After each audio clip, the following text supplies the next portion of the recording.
বন্ধুগণ, কেমন আছেন সবাই? আশা করি ভালো আছেন।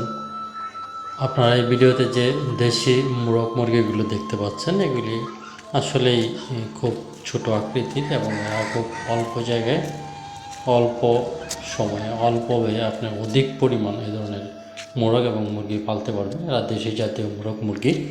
এরা খুব কম খাবারে সন্তুষ্ট। বাড়ির আশেপাশে গুটে গুটে খায়, ঘাস খায়। খাবার নিয়ে আপনার এত চিন্তা করতে হবে না। এবং এদের বাজারে বেশ চাহিদা রয়েছে। এরা ডিম দেয়, বাচ্চা দেয়, নিজের ডিম নিজেই তাপ দিয়ে বাচ্চা ফোটায়। সেই দিকে আপনি সুবিধা পাবেন। তাই চলুন, আপনার বাড়ির আশেপাশে খালি জায়গা থাকলে সেখানে ঘর তৈরি করে, ছোটো ছোটো ঘর তৈরি করে আমরা এই ধরনের দেশি মোরগ মুরগি পালি।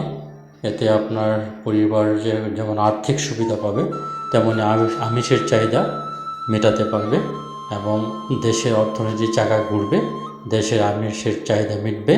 সবাইকে ধন্যবাদ। সবাই ভালো থাকবেন।